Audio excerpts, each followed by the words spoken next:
Buenos días. A nosotros nos tocó hablar sobre un tema muy particular. Ese tema es un fluido y de sus propiedades. El fluido es una sustancia que, debido a su baja cohesión intermolecular, carece de forma propia y adopta una forma de recipiente que lo contiene. Pero por lo tanto, el término engloba a los gases y a los líquidos. Se deforma continuamente cuando se somete a un esfuerzo constante, pues justamente fluye. Los líquidos adoptan una forma de recipiente que lo contiene, manteniendo así su propio volumen y formando una superficie uniforme. En cambio, los gases carecen de forma y volumen propio, por lo tanto deben estar en un recipiente cerrado. En ese informe se desarrollarán y se discutirán los conceptos de viscosidad, donde se diferencia la viscosidad dinámica y cinemática y el comportamiento de fluidos newtonianos y no newtonianos. Densidad, que es la relación entre la masa y volumen, peso específico parecido a densidad, pero que no se diferencia en que es la relación entre el peso y el volumen, y la gravedad específica o densidad. Relativa, que es una relación entre la densidad o un peso específico de un fluido, y la densidad de un peso específico del agua a 400 grados Celsius. También se describirán los procedimientos e instrumentos para medir dichas propiedades.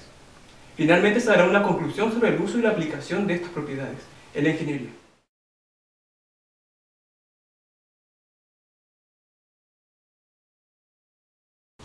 La densidad. La densidad es una propiedad de cualquier sustancia. Se expresa por la sigla griega ρ y se define como la cantidad de masa contenida en cada unidad de volumen. Como la distribución de masa puede variar si se considera el volumen completo de sustancia, se debe definir en forma microscópica la densidad en cada punto en forma diferencial. Esto es, ρ es igual a la diferencial de masa dividido por la diferencial de volumen. La densidad es una magnitud física escalar. Si un cuerpo tiene la misma densidad en todo el volumen, se dice que es homogéneo, como en el caso de las soluciones. En caso contrario, si el cuerpo tiene una distribución de masa variable dentro del volumen, es heterogéneo, como lo son las emulsiones. La densidad de los líquidos y sólidos es del orden de 1000 veces la de los gases. Dentro de la densidad se puede encontrar la densidad absoluta. La densidad absoluta es la relación entre la masa y el volumen de una sustancia. Su unidad de medida en el sistema internacional es en kilogramos por metro cúbico y en el sistema técnico inglés es en libra masa por pie cúbico. La densidad es una magnitud intensiva y se expresa como ρ igual a masa dividido por el volumen. Un ejemplo es si tenemos una probeta de 50 ml de capacidad y disponemos de 35 ml de agua destilada y luego agregamos 108 gramos de tuercas de acero, se observa que el nivel del agua asciende hasta completar la capacidad de la probeta. Conociendo la masa y el volumen de las tuercas determinamos la densidad del acero. La densidad relativa de una sustancia es la relación existente entre su densidad y la de otra sustancia de referencia.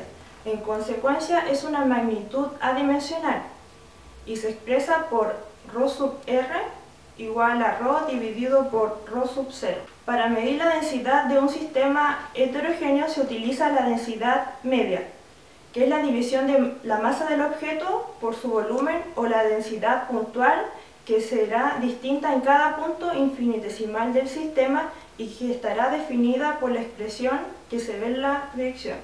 La densidad aparente. La densidad aparente de un material o un cuerpo es la relación entre el volumen y el peso seco, incluyendo huecos y poros que contenga.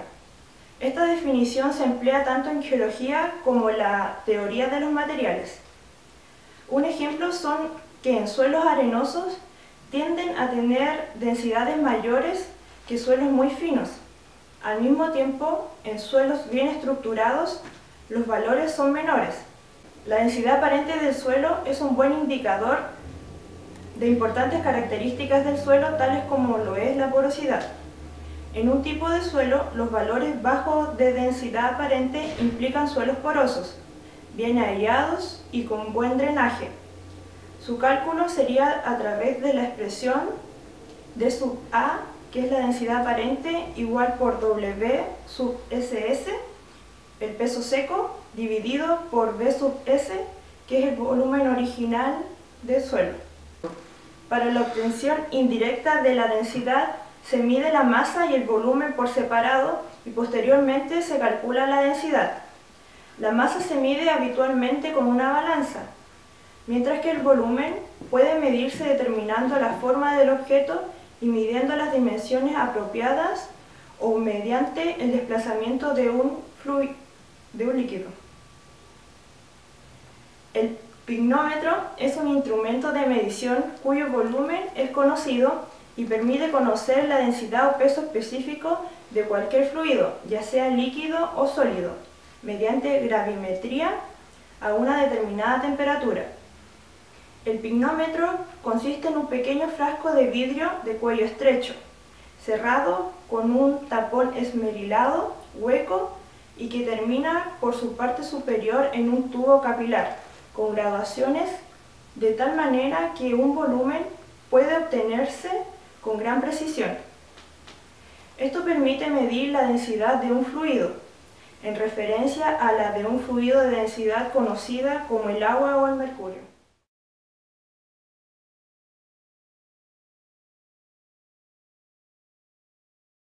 Otra propiedad de los fluidos es el peso específico. Se define el peso específico como la relación que existe entre el peso y el volumen. Sabemos que el peso es la fuerza de atracción que hace la Tierra sobre un cuerpo y el volumen el espacio que gasta ese cuerpo. Y se puede expresar de la siguiente forma: gamma partido en peso, gamma, peso partido en volumen. O también se puede expresar a través de densidad por G, densidad por G. Se comete cierto error a veces al expresar el peso específico. Se tiende a confundir densidad con peso, debido a que densidad es la masa en un volumen, pero un peso específico es el peso, es decir, la fuerza de atracción que hace la Tierra. Entonces no hay que confundir esas cosas. También una diferencia muy importante es de que el peso específico varía y la densidad no. Por ejemplo, si nosotros medimos el peso específico de la Luna, de un cuerpo en la Luna, y también el peso específico de un cuerpo en la Tierra, van a ser diferentes, mientras que la densidad van a ser igual. Entonces, el peso específico tiene diferentes aplicaciones. Conocer el peso específico de un cuerpo puede ayudar bastante en la industria, para determinar cuáles son las mejores condiciones para su procesamiento. Por ejemplo, todo dependerá de las características del producto que planea obtener gracias a la determinación del peso específico y también en algunos casos de la densidad. Se pueden obtener mejor calidad física y fisiológica de ciertos productos, tales como el arroz, el vino, a través de análisis de mosto, ya que a mayor peso específico, mayor contenido de azúcar, las gemas y el cemento. En la agricultura se puede ver la aplicación del peso específico en que puede indicar la calidad física y fisiológica de la semilla de arroz. Así como otro ejemplo en la agricultura es el control de la calidad de huevos en las aves, el control de la calidad de las cáscaras mediante la determinación del peso específico de los huevos fértiles. En la industria del vino, la calidad del mosto viene a determinar dos características, dos factores. El peso específico, al aumentar, aumenta el contenido del azúcar y por tanto el grado del vino.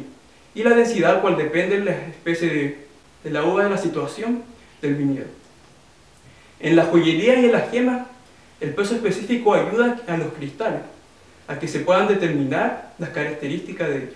En la industria de los cementos, el peso específico ayuda en los cementos, en los factores de determinar su índice de calidad. Si no, por el contrario, es usado para el cálculo del peso y volúmenes en su mezcla de concreto y para deducir otras características del cemento principalmente. Una de las aplicaciones que tiene el peso específico se puede aplicar en el principio de Arquímedes. Gracias al peso específico se puede encontrar una relación, y esta relación se puede ver en el principio de Arquímedes. Arquímedes era un filósofo griego y postuló lo siguiente: todo cuerpo sumergido en un líquido recibe un empuje, de abajo hacia arriba. Es igual al peso del líquido desalojado. Entonces, gracias a esta observación podemos darnos cuenta de una cosa, o de mucha observación, que si el peso específico de un cuerpo es mayor al del líquido, el cuerpo se hunde. El peso específico de un cuerpo es igual a un líquido, este se mantiene igual. Pero si el peso específico del cuerpo es menor al del líquido, el cuerpo flota. Gracias a este principio de Arquímedes, nosotros podemos darnos cuenta de algo, o podemos explicar esta situación, de por qué un barco flota. Lo que pasa es que el peso específico del barco es mucho menor que el peso específico del agua. Y esto a pesar de que el hierro o el acero en que están hechos generalmente los barcos es de peso específico, mayor al del agua, y se hunde, un pedazo de hierro. Pero, como están los compartimientos del barco, o otras partes más, el peso específico generalmente del barco disminuye, y es menor al del agua, por lo que hace que éste se mantenga a flote.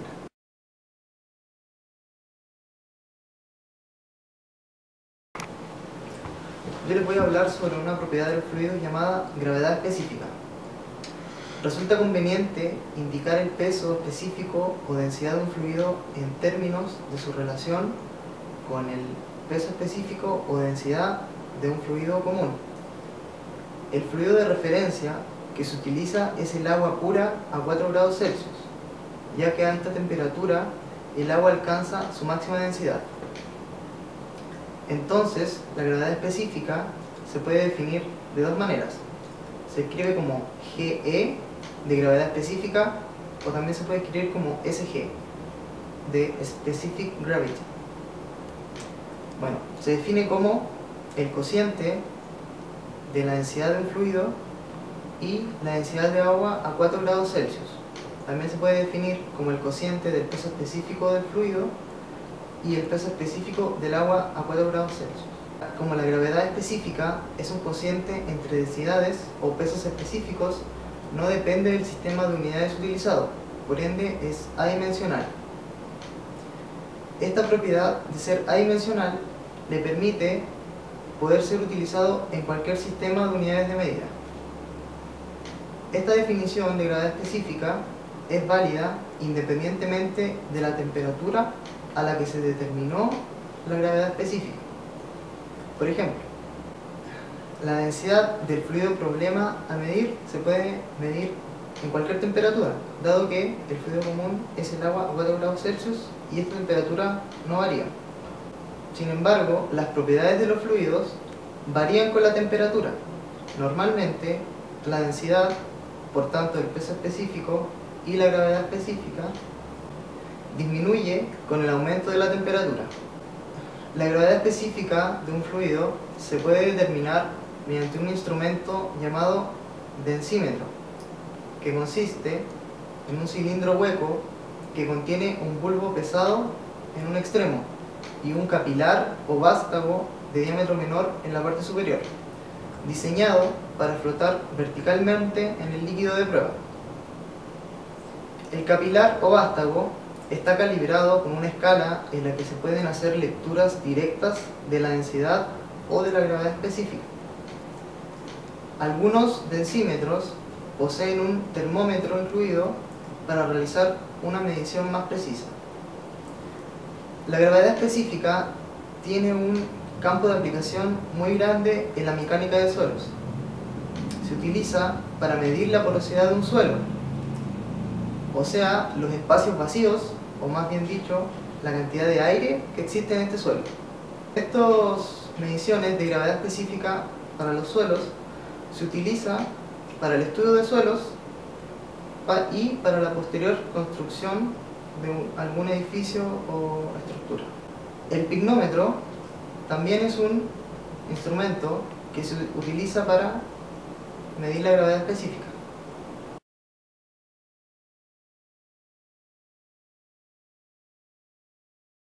Hola, buenas.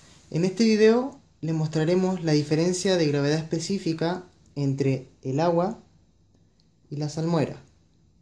Para esto utilizaremos un densímetro fabricado en casa, hecho por una pajilla cerrada en la parte inferior con silicona y rellena con arena. Esto para realizar un peso al igual que el densímetro del laboratorio. Bueno, introducimos este densímetro en el agua y marcamos hasta dónde flota.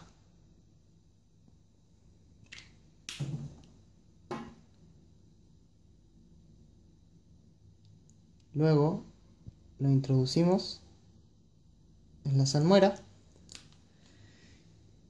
nuevamente marcamos hasta donde flota.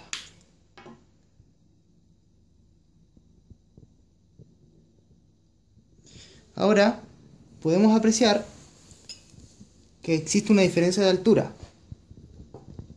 Aquí es más bajo y aquí es más alto. Esto se debe a que la salmuera contiene una gravedad específica más elevada que el agua. Esto se debe a que la salmuera posee iones de sodio y de cloro disueltos, por lo que la hace más pesada.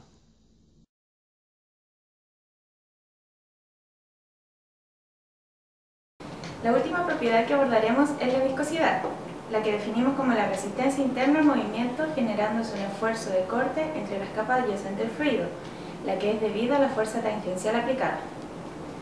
Se puede considerar causada por la fricción interna de las moléculas y se presenta tanto en gases reales como en líquidos y gases reales. Producto de esta propiedad, en el fluido es necesario ejercer una fuerza que obliga a una capa de ésta a desplazarse sobre la otra. Dado que la viscosidad se provoca por el efecto de corte o el deslizamiento resultante entre un movimiento de una capa del fluido respecto a otra, sabemos que la viscosidad solo se manifiesta en fluido en movimiento, ya que cuando el fluido está en reposo, adopta una forma tal que no actúan fuerzas tangenciales que no pueda resistir. Es por ello que al llenar un recipiente con un líquido, la superficie del mismo permanece plana, es decir, perpendicular a la única fuerza que actúa en ese momento, que es la gravedad, sin existir por tanto componente tangencial alguna. Si analizamos la situación, describimos el fluido compuesto en capas. Por ejemplo, imaginemos un bloque sólido que es sometido a una fuerza tangencial que empuja en dirección paralela a la superficie. El material sólido opone una resistencia a la fuerza aplicada, pero igualmente se deforma, y esta será mayor mientras menor sea su rigidez. Si observamos la deformación que sufrió el bloque, vemos que la fuerza tangencial fue aplicada en este sentido y se generó una diferencia evidente entre el piso y el techo del bloque, desplazamiento que podemos calcular multiplicando la velocidad por el tiempo. Ahora bien, si imaginamos que este bloque está formado por delgadas capas unas sobre otras, el resultado de esta deformación es el desplazamiento relativo de unas capas respecto a la adyacente, tal como se muestra en la figura. Esta propiedad le otorga al fluido características únicas. Por ejemplo, si arrastramos la superficie del líquido con la palma de la mano, las capas inferiores no se moverán o lo harán mucho más lento que la superficie, ya que son arrastradas por el efecto de una mínima parte de la fuerza tangencial, mientras que las capas superiores fluyen con más facilidad.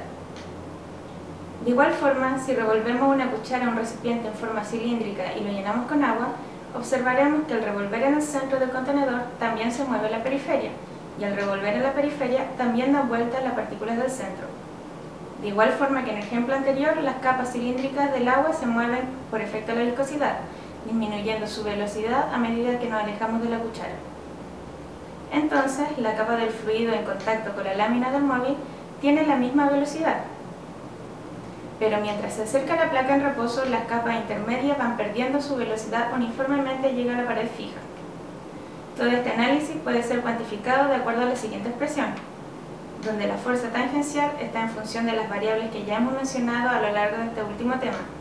Entonces, la fuerza tangencial es el producto entre el coeficiente de viscosidad por la superficie de velocidad de una capa respecto a otra fija, y todo esto dividido en el espesor del fluido.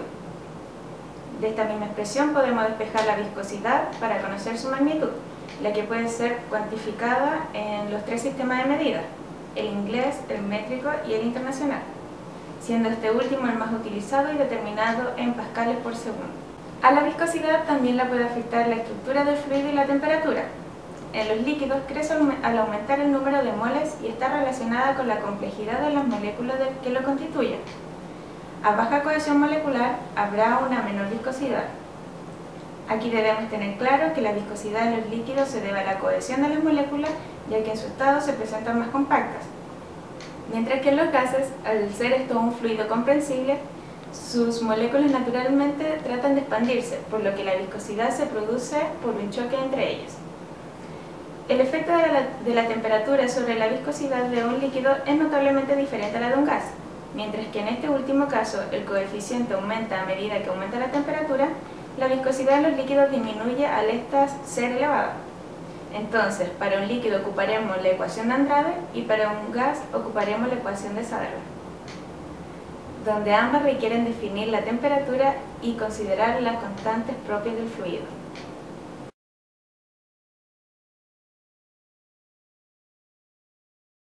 Gas ideal es una sustancia que satisface la ecuación de los gases ideales, es decir, sus variables son la presión, el volumen, el número de moles y la temperatura, además que poseen calores específicos constantes.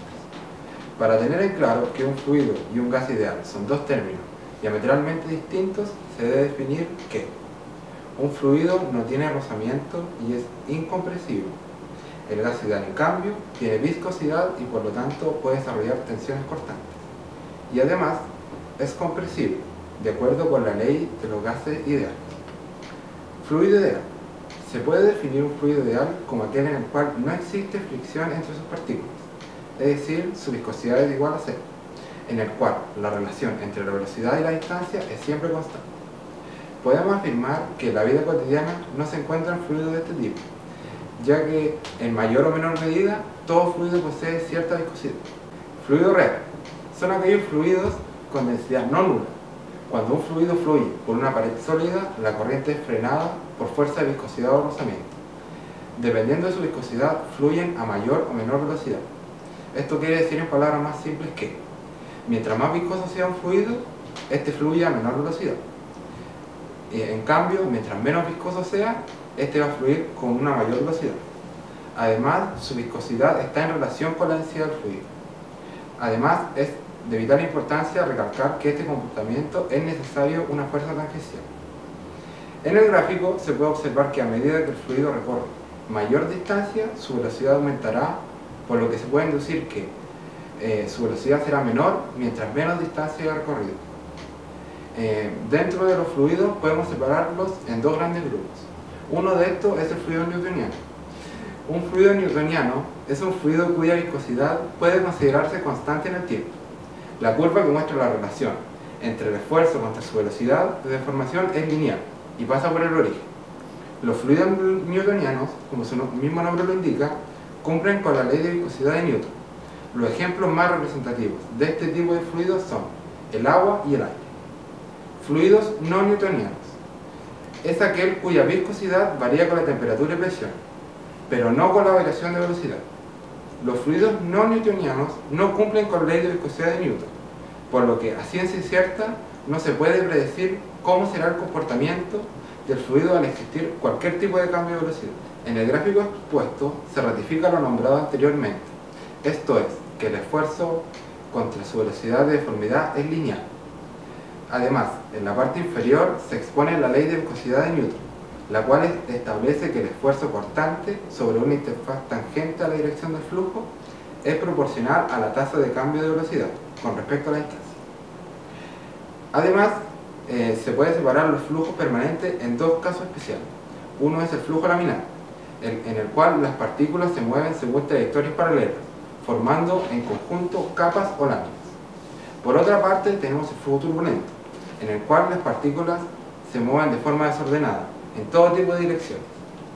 Para saber si el fluido estudiado corresponde a un flujo del tipo laminar o turbulento, procederemos a analizar el número de Reynolds, el cual es un número adimensional utilizado en mecánica de fluidos, diseños de reactores y fenómenos de transporte para caracterizar el movimiento de un fluido. Por medio de diversos estudios se ha podido demostrar que la transición de flujo laminar al turbulento en tuberías no es solo función de la velocidad, sino también de la densidad y viscosidad del fluido y del diámetro de la tubería por donde circula dicho flujo. Estas variables se combinan en la expresión del número de Reynolds, el cual, como se dijo anteriormente, es adimensional.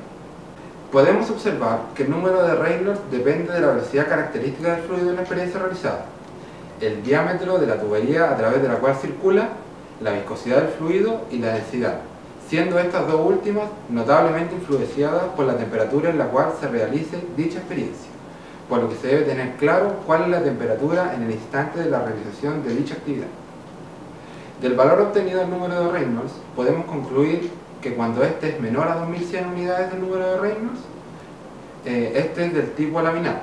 En cambio, si el número supera los 4000, el flujo obtenido será del tipo turbulento. Además, es importante mencionar de que existe un umbral en el cual no se sabe de manera tajante de qué tipo de flujo se está hablando. Este umbral va desde los 2100 a las 4000 unidades del número de Reynolds.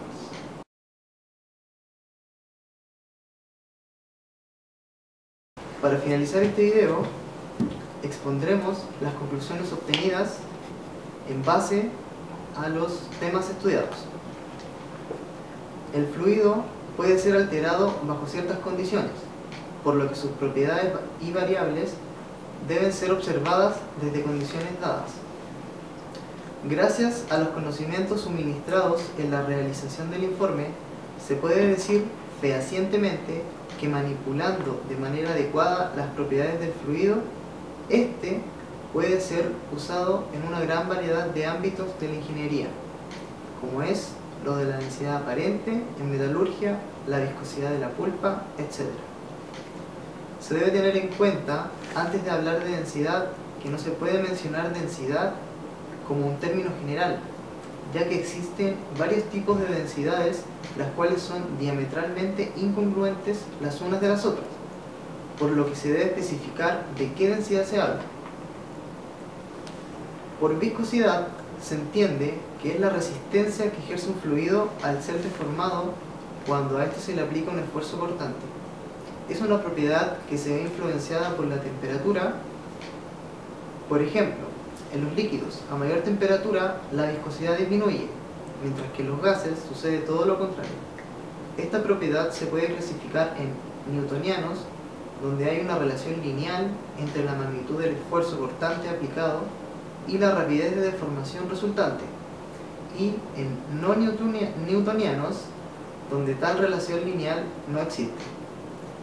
La viscosidad puede ser estudiada mediante la ley de la viscosidad de Newton, que afirma que la rapidez de deformación angular en el fluido, el esfuerzo cortante, es directamente proporcional a la viscosidad. La determinación de la gravedad específica en rocas, minerales y agregados es muy importante en el éxito de una operación de minería, industria o construcción. Permite una identificación de los minerales que se encuentran en la muestra. La gravedad específica también se usa para ver de forma rápida si un fluido es más denso o menos denso que el agua. También al ser a una medida adimensional, es cómodo trabajar con este valor.